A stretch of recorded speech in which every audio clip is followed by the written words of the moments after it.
দেশব্যাপী সংখ্যাগরিষ্ঠ কৃষক জনগোষ্ঠীটি সুসংগঠিত গরিবের লক্ষ্যে 3 মাসব্যাপী ইউনিয়ন পর্যায়ে বাংলাদেশ জাতীয়তাবাদী কৃষক দল কেন্দ্রীয় কর্মসূচির অংশ হিসেবে আনোয়ারা উপজেলার বরুমছড়া ইউনিয়নের প্রান্তিক কৃষকালয়ে কৃষক সমাবেশ অনুষ্ঠিত হয়।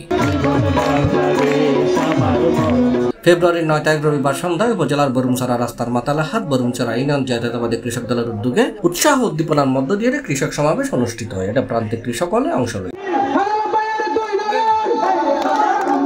সমাবেশত চট্টগ্রাম দক্ষিণ জেলা কৃষক দলের সিনিয়র যুগ্ম আহ্বায়ক, উপজেলা কৃষক দলের আহ্বায়ক সালাউদ্দিন সুমনের সভাপতিত্বে এবং উপজেলা কৃষক দলের যুগ্ম আহ্বায়ক নুরুল ইসলাম মেম্বারের সঞ্চালনায় প্রধান অতিথি হিসেবে উপস্থিত আছেন চট্টগ্রাম দক্ষিণ জেলা বিএনপির সদস্য সচিব নয়ন মোহাম্মদ হেলাল উদ্দিন।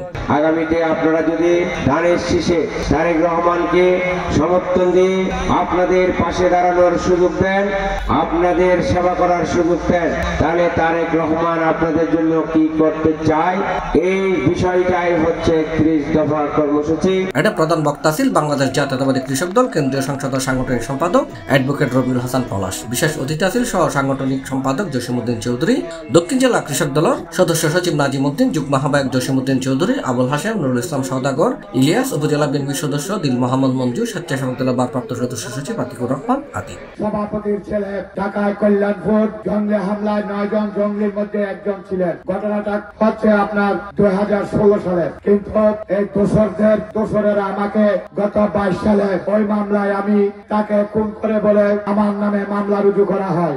আগামী তো বীর আনোয়ারাবাসী লায়ন হেলাল ভাইয়ের নেতৃত্বে দক্ষিণ চট্টগ্রামের আমরা ঐক্যবদ্ধ থেকে দক্ষিণ চট্টগ্রামের সমস্ত আসনগুলো দেশনায়ক তারেক রহমানকে জাতীয় সংসদ নির্বাচনে উপহার দিয়ে হেলাল ভাইয়ের নেতৃত্বে আমরা দিয়ে যাবো ইনশাআল্লাহ। এছাড়া উপস্থিত আছেন যুবদল নেতা অ্যাডভোকেট নুরুল কবির রানা, দক্ষিণ জেলা ছাত্র দল নেতা ইসমাইল বিন মনির সহ আরো অনেকে। কেন্দ্রীয় কৃষক দল কর্তৃক প্রেরিত লিফলেট পাটগুজি উপজেলা কৃষক দলের যুগ্ম আহ্বায়ক আনোয়ার হোসেন।